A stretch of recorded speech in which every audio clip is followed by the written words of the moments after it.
দেখো বন্ধুরা, আজকে একটা নতুন ভিডিও নিয়ে তোমাদের সামনে চলে আসলাম। আর আজকের ভিডিওটা হবে একটু লোভনীয়, সবার জিভে জল চলে আসবে আজকের ভিডিওটা দেখে। দেখো, এখানে রয়েছে অনেকগুলো তেঁতুল।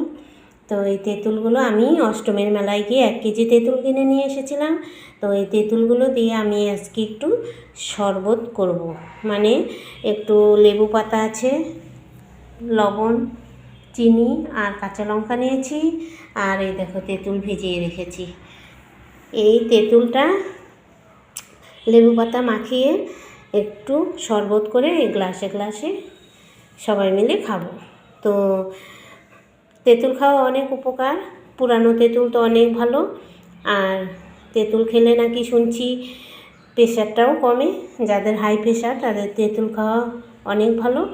তো চলো, তেঁতুলের গুণাগুণ অনেক আছে, আমি সব কিছুই বলতে পারবো না, তো ডাক্তারবাবুরা ভালো বলতে পারবেন। আর আজকে যখন আমি এই পানীয়টা বানাচ্ছি, তো তোমরা দেখো, একটু জিভে জল চলে আসতে পারে। এটা জলে ভিজিয়ে রেখেছি অনেকক্ষণ, এখন এটা মেখে নেব লবণ, চিনি, লঙ্কা আর লেবু পাতা দিয়ে। তো চলো, আমি তেঁতুলটা এখানে মাখিয়ে নিয়ে আসি।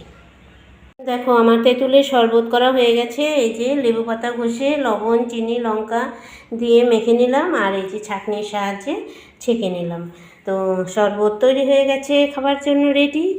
আর লোভ সামলাতে পারছি না, এই দেখো লবণ একটু বেশি হয়ে গেছিলো। আর তেঁতুল প্রায় অনেকটাই নিয়ে এসেছি, অনেক দিন পর্যন্ত খাওয়া যাবে। তো দুপুরবেলা, এখন গরম পড়ে গেছে, দুপুরবেলা তোমরা এই শরবত, তেঁতুলের শরবত করে খেয়ে দেখো।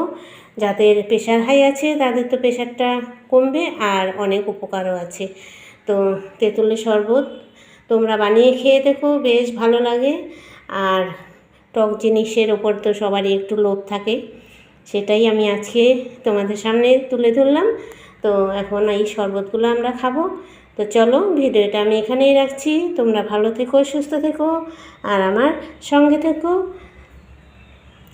আজকের মতো এখানেই, টাটা।